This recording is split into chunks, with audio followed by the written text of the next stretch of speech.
एक खोखला बेलन है जिसकी आंतरिक त्रिज्या a है, बाहरी त्रिज्या b है, लंबाई इसकी l है, लंबाई क्या है इसकी l।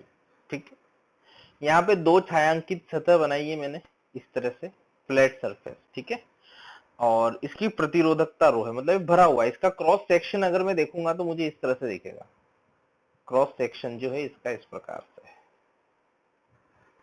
ठीक है, आंतरिक त्रिज्या a, बाहरी त्रिज्या b, आंतरिक त्रिज्या है a, बाहरी त्रिज्या है b, इस तरह से पूरा भरा हुआ है।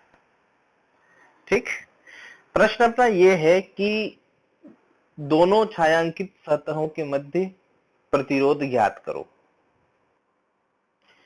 धारा की जो दिशा है वो इस सतह से इस सतह की ओर है, तो धारा जिस अनुप्रस्थ काट क्षेत्रफल से गुजरेगी वो अनुप्रस्थ काट क्षेत्रफल एक समान है।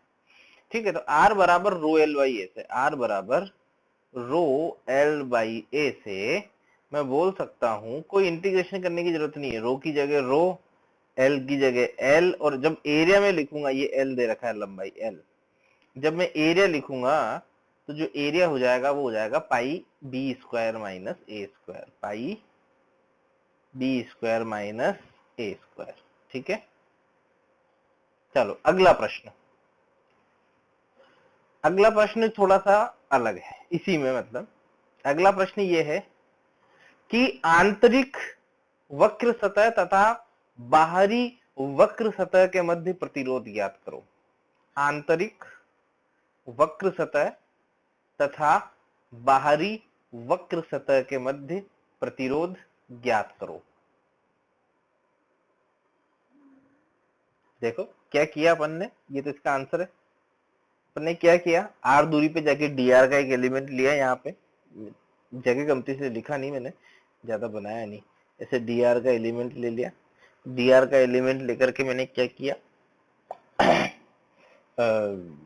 डी आर लिखा, मतलब डी आर मतलब छोटा डी आर, छोटा आर त्रिज्या है, बड़ा आर प्रतिरोध है, तो इंटीग्रेशन डी आर यानी कि small resistance rho L, L में लूंगा अब डी आर, क्योंकि जिस दिशा में धारा प्रवाहित हो रही है उस दिशा को लंबाई में गणना करते हैं। Rho L by A, area हो जाएगा अनुप्रस्थ काट क्षेत्रफल। अब अनुप्रस्थ काट यहाँ पे कैसी बनेगी, जिस दिशा में धारा प्रवाहित हो रही है उसके लंबवत अपन लेते हैं, तो क्षेत्रफल क्या बनेगा, 2 पाई आर एल, वक्र पृष्ठ का क्षेत्रफल। समाकलन करोगे आंसर आ जाएगा ये वाला ऊपर। ठीक है, लिख लेना नेक्स्ट टॉपिक, ताप का प्रतिरोध और प्रभाव, है ना। तो एक पॉइंट लिखेंगे, चालकों में ताप बढ़ाने पर प्रतिरोधकता बढ़ती है। ठीक है, प्रतिरोधक बढ़ती है तो प्रतिरोध बढ़ता है।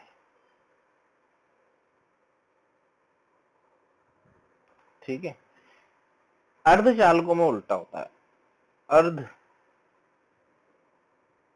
चालकों में, अर्धचालक होता है अपने सिलिकॉन जर्मेनियम, ये होते हैं सिलिकॉन जर्मेनियम। अर्धचालकों में ताप बढ़ाने पर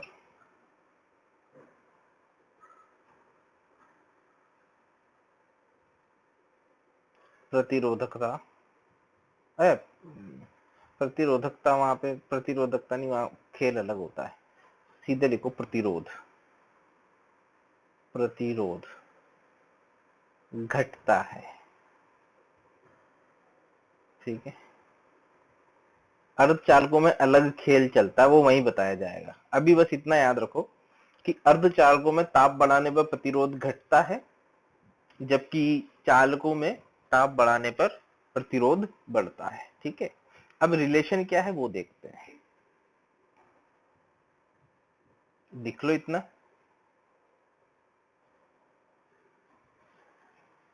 किसी ताप पर टी नोट पे प्रतिरोधकता रो नोट है।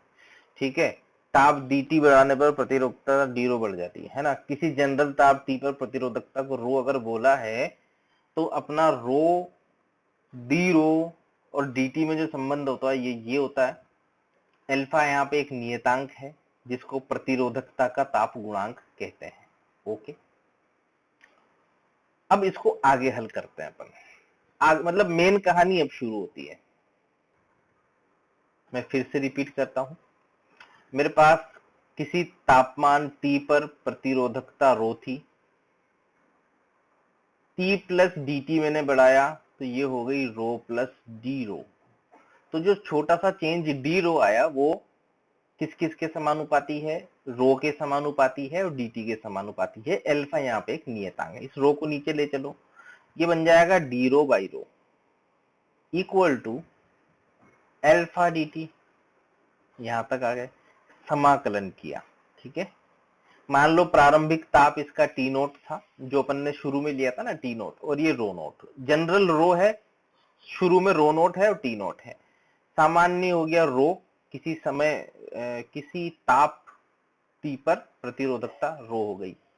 सोल्व करो इसको, इसका समाकलन करूंगा, ये बन जाएगा मेरे पास ln रो। ठीक है, लिमिट अप्लाई करूंगा रो नोट से रो तक, इक्वल टू आगे बन जाएगा अल्फा कांस्टेंट होता है, हालांकि अल्फा बहुत ज्यादा ताप पर चेंज हो जाता है। ठीक है, तो अगर मान लो तुम अल्फा कांस्टेंट नहीं मानोगे, मतलब अगर बहुत ज्यादा ताप है, बहुत हाई टेम्परेचर पे, अल्फा भी बदल जाता है। तो अगर अल्फा कांस्टेंट दे रखा है सवाल में, तो अल्फा को कांस्टेंट मानते हुए मैं इसको क्या लिख सकता हूं, alpha into T not T minus T not. अगर अल्फा नियत है तो डायरेक्ट लिख दिया मैंने। अगर अल्फा नियत नहीं है, अल्फा मान लो ताप पर निर्भर कर रहा है, तो अल्फा की वैल्यू यहाँ पे डालेंगे। अल्फा की वैल्यू डाल करके समाकलन करके जो भी प्रोसेस है वो करेंगे। अरे इसको हल करूंगा तो मैं क्या बन जाएगा, ये बन जाएगा ln rho by rho naught equal to alpha t minus t naught. Okay, यहां तक आ गए। चलो इसको और सोल्व करके लिखते हैं आगे। ये बन जाएगा रो बराबर रो नोट ई की पावर अल्फा डेल्टा टी। इसको डेल्टा टी लिख दिया, टी माइनस टी नॉट। देखो सही लिखा। अब ये हो गया अपने पास एक और फार्मूला। ये फार्मूला कब अप्लाई कर सकते हैं अपन, जब अपने को डेल्टा टी दे रखा हो, अल्फा दे रखा हो, रो नोट दे रखा हो। अब अगली बात, यदि, अब अजम्पशन लगा रहा हूं मैं, यदि if alpha delta T, alpha delta T is less than 1। ठीक है, अगर अल्फा डेल्टा टी बहुत छोटा है x से, तो e की पावर x को मैं लिख सकता हूं 1 प्लस एक्स। e की पावर x का जो एक्सपांशन आएगा, उस एक्सपांशन में जो हायर ऑर्डर है, x की पावर 2 वाली टर्म, x की पावर 3 वाली, 4 वाली, इन सबको मैंने नेग्लेक्ट कर दिया। e की पावर x को मैं 1 प्लस एक्स लिख सकता हूं, और इसको और आगे जब मैं लिखूंगा, रो बराबर रो नोट ई की पावर एक्स को क्या लिख दिया, 1 प्लस एक्स, यानी कि 1 प्लस अल्फा डेल्टा टी। ये फॉर्मूला बन के आता है। और ये फॉर्मूला कब बन के आता है, ये भी ध्यान रखना है। ये फॉर्मूला तब बनेगा जब अल्फा डेल्टा टी एक से बहुत छोटा होगा। ध्यान रखना इस बात का, गलती होती है इसलिए बता रहा हूं। बेसिक फॉर्मूला क्या है ये, तो ये भी याद रखो। अगर अल्फा कांस्टेंट है तो फॉर्मूला क्या बनेगा, ये। और अगर अल्फा डेल्टा टी एक से बहुत छोटा है तो फॉर्मूला बनेगा ये। यानी कि बेसिक फार्मूला ये है। एक अजम्पशन लगाया तो ये फार्मूला बना, इसमें एक और अजम्पशन लगाया तो ये फार्मूला बना। ठीक है, जनरली अल्फा की वैल्यू जो होती है वो बहुत कम होती है, और 10 की पावर -4 -5 इस रेंज तक भी होती है। ठीक है, तो अगर डेल्टा टी बहुत छोटा है तो ये फॉर्मूला अप्लाई कर सकते हैं। ठीक इसी प्रकार से अगर मैं इसको एल बाई ए से मल्टीप्लाई करूंगा तो ये बन जाएगा आर बराबर r naught 1 plus alpha delta t. प्रतिरोधकता बदल जाएगी तो प्रतिरोध बदल ही जाएगा। प्रतिरोधकता ताप पर निर्भर करती है, ताप बढ़ाने पर प्रतिरोधकता बढ़ती है। क्यों, क्योंकि टक्करों की संख्या बढ़ जाती है, विश्रांत काल घट जाता है, इसलिए ऐसा होता है। जबकि अर्धचालकों में अलग होता है खेल। ये बात लिख लो, पर डिग्री सेंटीग्रेड, ऐसे बोलेंगे उसको, प्रति डिग्री सेंटीग्रेड। अल्फा का मात्रक क्या हो जाएगा, प्रति डिग्री सेंटीग्रेड। भाई 1 डिग्री सेंटीग्रेड बढ़ाने पर कितना जो होता है वो प्रति डिग्री, 1/डिग्री सेंटीग्रेड या 1/केल्विन, 1/डिग्री सेंटीग्रेड है ना, ये 1/केल्विन, ये अल्फा का मात्रक हो जाएगा। अगला सवाल, हाँ वो 10⁻⁻2 है, प्रति डिग्री सेंटीग्रेड, उसका मात्रक है प्रति डिग्री सेंटीग्रेड।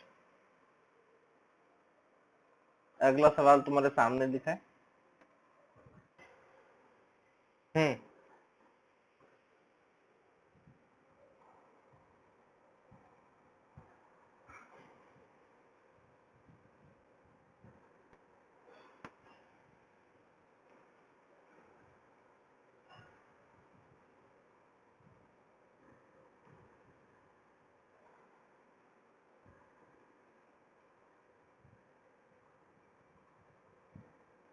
हल करो, उत्तर आ जाएगा 40।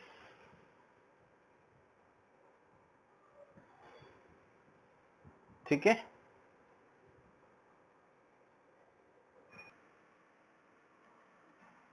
R बराबर 10 है, T बराबर 10 डिग्री सी पे, R का मान बताओ, T बराबर 300 पर, अल्फा का मान दे रखा है।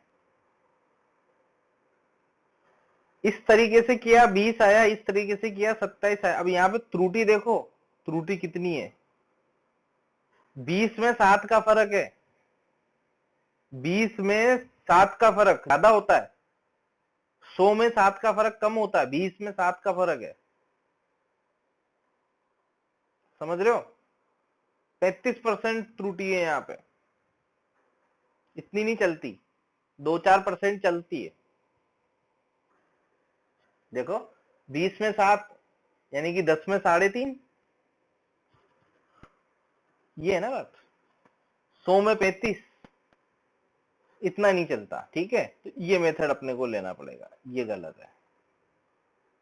अल्फा डेल्टा टी यहाँ पे कितना है, 1 ही तो आ रहा है, अप्रोक्सीमेशन नहीं लगा सकते, जबकि वहां पे कितना था, 1/5 था। 1/5 में हाइयर ऑर्डर 1/25 बनेगा, तो उसको नेग्लेक्ट कर सकते हो।